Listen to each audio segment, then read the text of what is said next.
we are kings, and our words matter.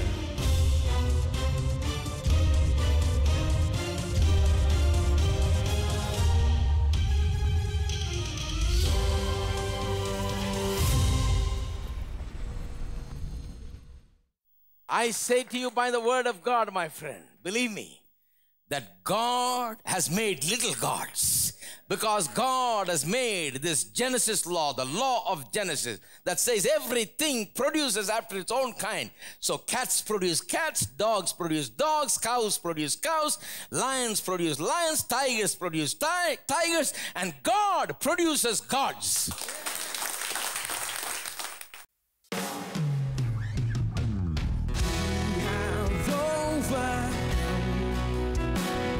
Blood of the Lamb and the word of our testimony, everyone overcome. We have overcome by the blood of the Lamb and the word of our testimony, everyone overcome.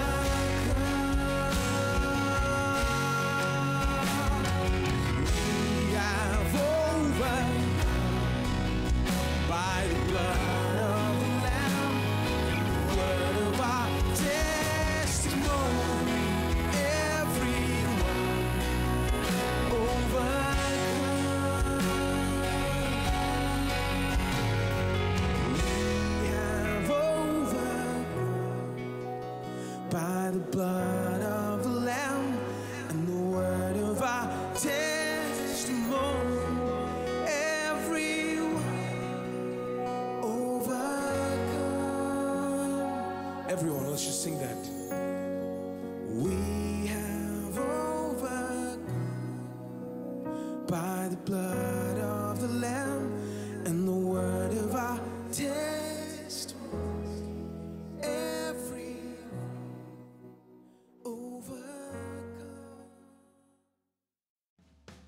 Pastor Sam Chelladurai speaks at Bethel AG Church, Bengaluru on 1st April 2015. The meeting will be held at Bethel AG Church, number 67 Ring Road off Hebbal Flyover, Hebbal, Bengaluru 560024. For more details, contact the numbers on your screen.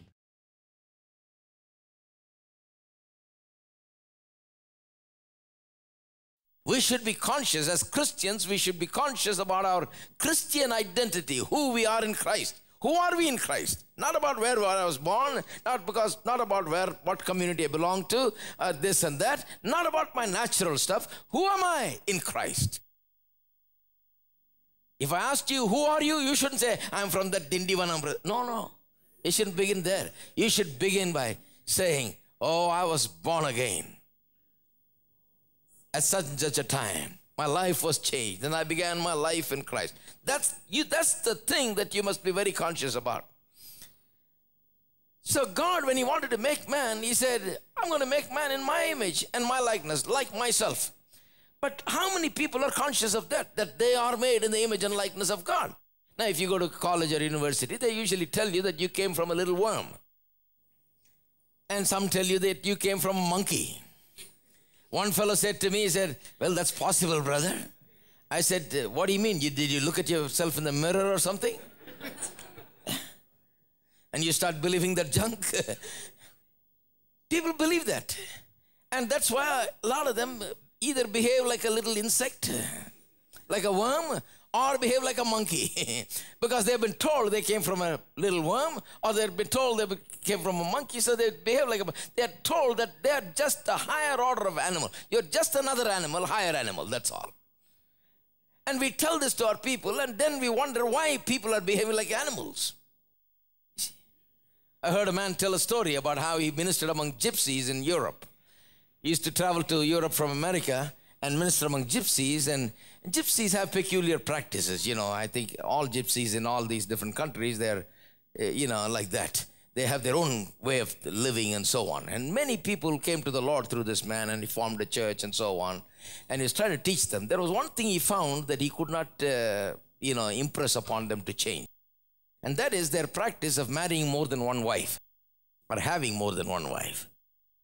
They think there was nothing wrong in that. What's wrong? They said, don't come and impose on us your American values or your country's values, this is our practice, our granddaddy's days. Since our granddaddy's days, we've been like this. There's nothing wrong with that. So he didn't know how to teach them this. He tried to go from the Bible and teach them from Genesis and this and that. Nothing worked because they were not listening to him. So one day they came to him and said, we need a little help from you. And he said, what? He said, we are in this business. We are raising little lambs. And we need a ram. Our ram died. So we need a ram. So the man said, all right, how much would a ram cost? They said, $300. So the man gave them $300 to buy a ram. So they bought a ram. They were all happy. This man went home and came back after a while and saw little lambs running around. And they said, look what this ram has done, All these little lambs, we are growing now. We got so many. Thank God you brought us that ram. Now, then they said to him, but we got an interesting story to tell you. This ram, we got another community there nearby in a village, another gypsy community that also needed a ram. Their ram also died. They wanted our ram, borrow our ram. So we gave our ram to that community of gypsies. But our ram went there, made funny noises, would keep away from all those, lambs and so on, and would not have anything to do with it. And so they had only trouble with this thing. So they sent it back, and we got him back. We don't know why he behaves like this. What's wrong with him? So he said, everybody sit down. We're going to have a meeting. I'm going to preach now. He said, now, when are you going to rise at least to the level of this animal?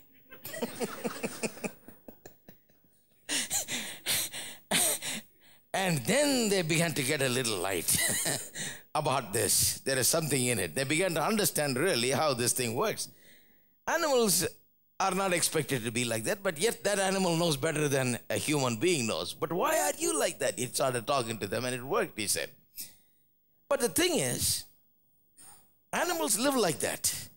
But when we call people just a higher animal, they just live like that on a higher level. That's all, you see. That's why we have a problem, you see. That's the problem with the humanity, with mankind. The problem is with our lack of understanding about who we are.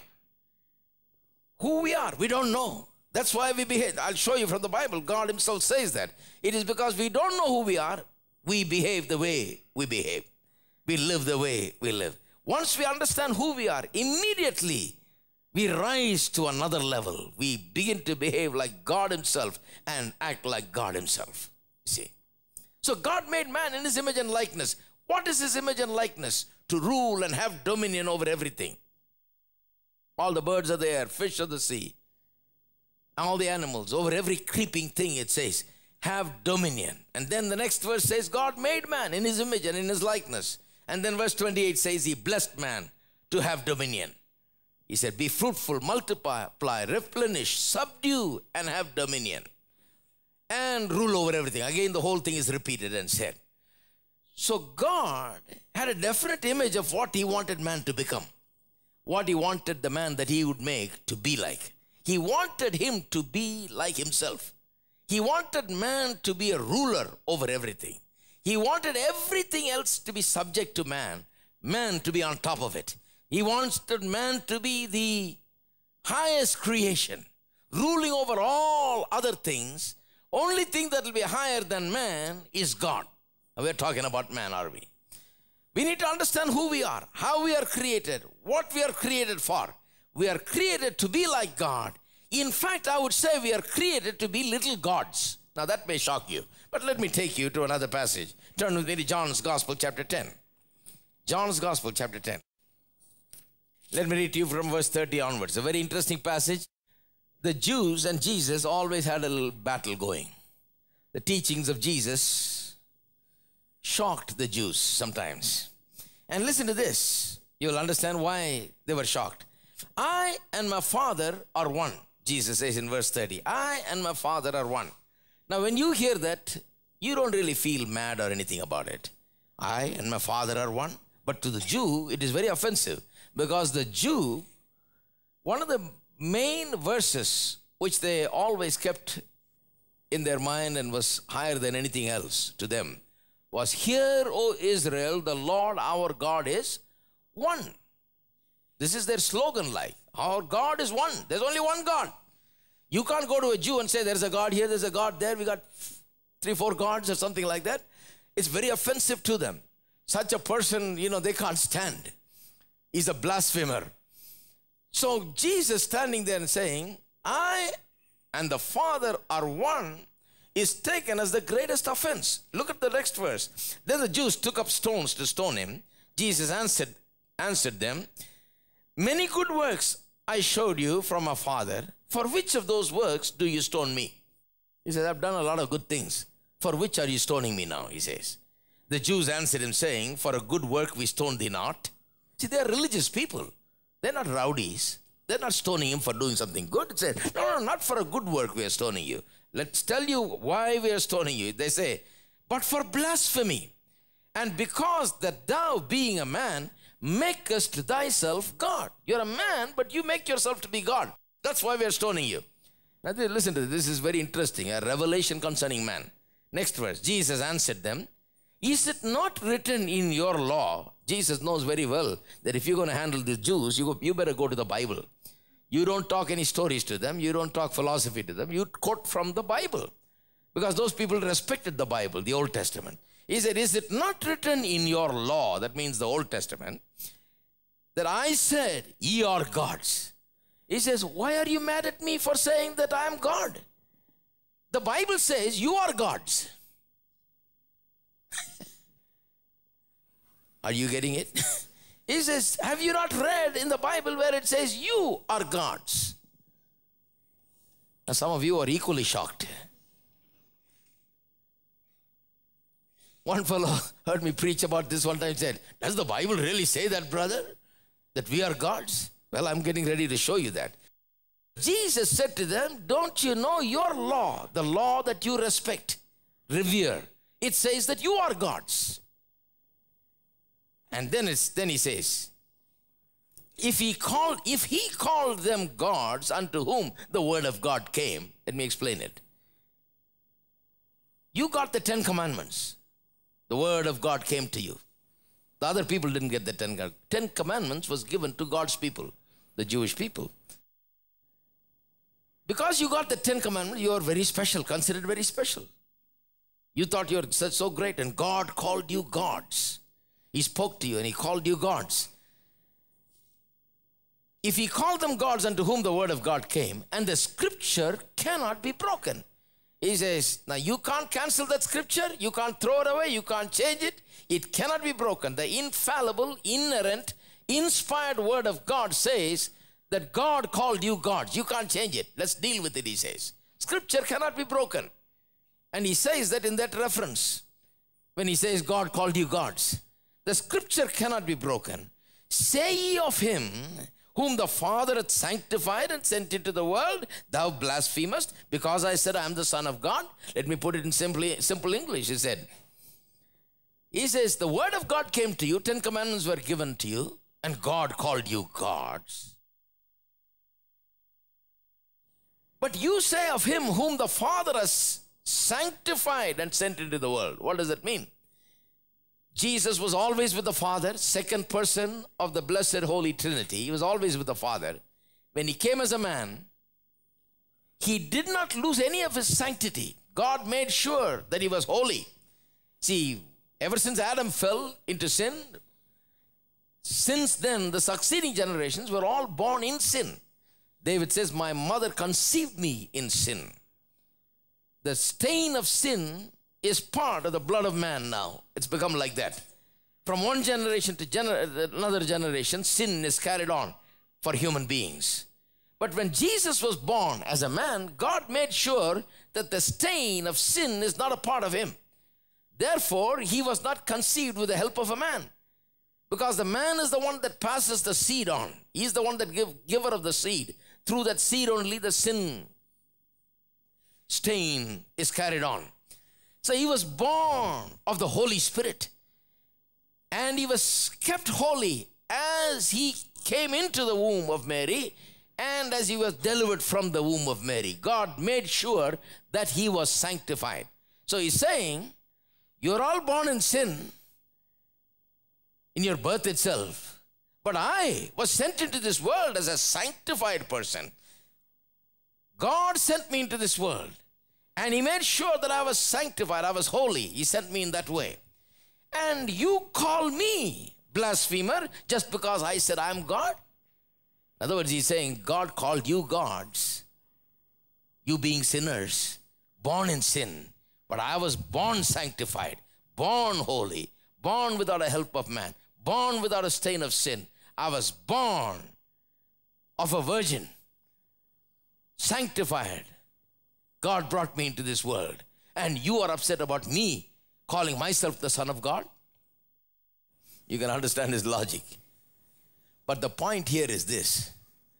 Did God call the Jewish people gods? Now, if he called them gods, then we got to deal with it, because the scriptures cannot be broken. It is there for us. It is written in black and white. Now, if anywhere it says the scripture cannot be broken, that's where he says the scripture cannot be broken. Let's deal with it. Did he say that? Did God say to the people of Israel, you are gods? Turn with me to Psalm 82. Let me read from verse 1. God standeth in the congregation of the mighty, and he judges among the gods. Now, I used to read this back in the old days. I used to think that this is talking about something that's happening in the world of gods. God is sitting there as the big judge, and there are other sub-gods that are gathered around. There's big judgment scene going on, I was imagining some kind of a, thing happening in heaven between the gods, But that's not what it's talking about. When it says, God standeth in the congregation of the mighty, look at the description. He's describing the people of Israel. The congregation of the mighty. Everybody say mighty. He doesn't use any other word. He says mighty. Congregation of the mighty. He judges among the gods. God is the judge. He's judging the gods, which are the people. If you don't believe me, just read the next few verses. You will believe. How long will ye judge unjustly and accept the persons of the wicked? Selah. Defend the poor and the fatherless. Do justice to the afflicted and the needy. See, he's dealing with people and their injustices. The way they're practicing justice in their land. They're not dealing with the poor and the fatherless in the right way. So God tells them, no, I don't like this, the way that you do things. So God is judging among the people of Israel. God as a judge is coming down on the people of Israel and saying, why are you doing like this? And in talking about it, it says, God standeth in the congregation of the mighty. He judges among the gods, calling the people gods. Listen to this. They know not, verse 5, neither will they understand. They walk on in darkness. All the foundations of the earth are out of course. Very important verse. I wish we could stay here and talk about it a couple of weeks. But this is very important. It says, they know not. The problem is these people don't know. Don't know what? Don't know who they are. They don't know what a special people they are. They don't know that they are mighty. They don't know that they are gods. Neither will they understand. They don't know, neither will they understand. It is one thing not to know, but it's a totally another thing when you don't want to understand. He says they don't know, neither will they understand. Some people don't know and they like to stay not knowing. They don't want to understand. God says these people don't know and neither will they understand. They don't seek to understand. They don't search to find out the truth about themselves. Neither will they understand. They walk on in darkness. It's talking about darkness of knowledge.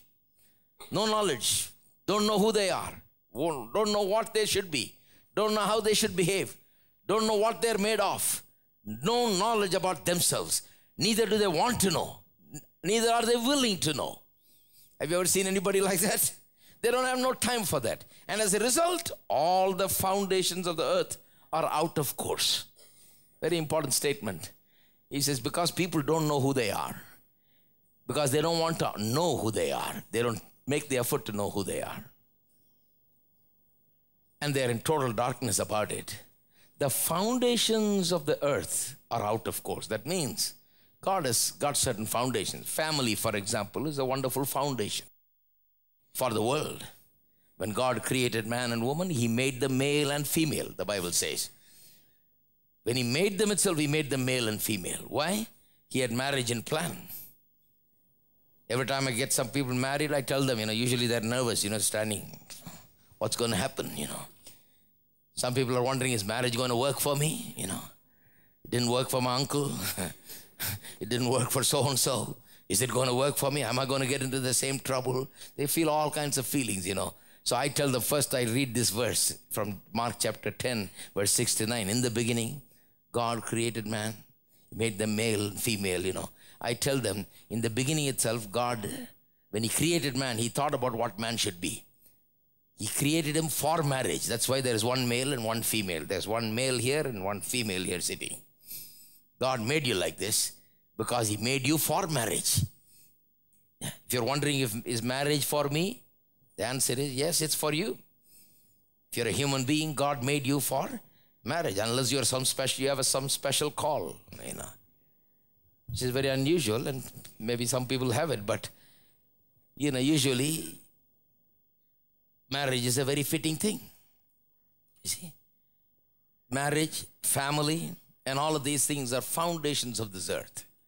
When people don't understand who they are, when people don't understand what they have, when people don't understand themselves, they are in darkness about it, nothing works. Family doesn't work. These great institutions of God that is supposed to make this earth work, humanity work, they fail.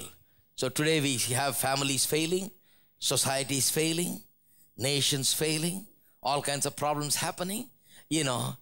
Why? Because people have failed to understand who they are, what they're made for, who their God is, what God has made them for. They have no knowledge. They live in darkness. They don't understand themselves. That's why everything is failing. The foundations are shaken. I just told you family has one foundation, but there are many other foundations like that. Our values are shaken. Foundations are shaken. Life is shaken when we don't know who we are. And then listen to this.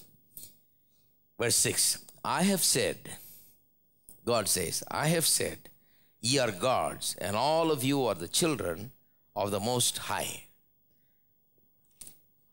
Did God say that? Yes. God says, I said, ye are gods, and ye are the children of the Most High. Now, some people are very shocked today. It's good to get some shock treatment. If you go to church and you get nothing, that's very bad. At least you get something, Let's think about it a little bit. Are you gods? Look at the person next to you. Does it look like a god to you? Or look at yourself. Do you look like a god to yourself? But God says, I called you gods. I've said ye are gods, and you are the children of the Most High. Now, I was preaching on this one time and said, brother, that's the greatest heresy I've ever heard. You are saying that we are gods. God is only one.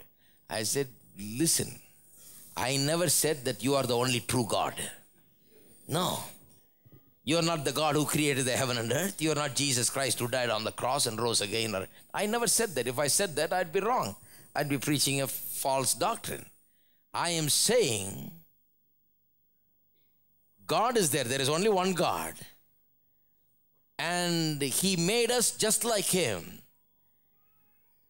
And because he made us just like him, we can be at least called little gods. Don't you think so?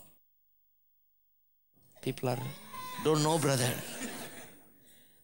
What is strange to me is this, that people can go to church and the preachers can call them dust, worm, nothing, heap all kinds of this junk on them. They'll gladly sit in there. Praise the Lord, brother. And when they come out, when they come out of church, they say, what wonderful sermon. And all the time the guy has been telling you are nothing but dust and worm and no good sinner, And you think that's a wonderful sermon. And you come here and I tell you, you are gods, and I show you a Bible verse that says, God said you are gods, and I'm asking you, are you gods? And you're wondering, my God. You know. See where we have come to, you know. See the condition of Christians today. You see, we don't mind, you know, we go to university and they tell us we are monkeys. Nobody has said, wait a minute, don't you call my mother and father monkey, you know. We don't pick a fight with them. And they call you a little worm and you sit there and take notes, you know. And we say, what worm, sir? And he draws a picture and you draw the same picture. And you dedicate a page for it and you replicate it exactly like that in the exam, you know, and write a big story about it because you want to get the marks for it. You never say one word. You gladly accept the fact that you're a worm, that you came from an animal, you're just a higher order of animal. You accept all that junk. But when the Bible says you are gods, and I'm showing you chapter and verse, and in that particular verse, Jesus said, and the scripture cannot be broken. He could have said it in 1,000 different places, but he chose that place where he said, you are gods. And he says, the scripture cannot be broken. And you're wondering, should I accept this or not today? Well, you come for the next few weeks, you will be accepting it. And I say to you by the word of God. I say to you by the word of God, my friend, believe me, that God has made little gods. Because God has made this Genesis law, the law of Genesis, that says everything produces after its own kind. So cats produce cats, dogs produce dogs, cows produce cows, lions produce lions, tigers produce tigers, and God produces gods.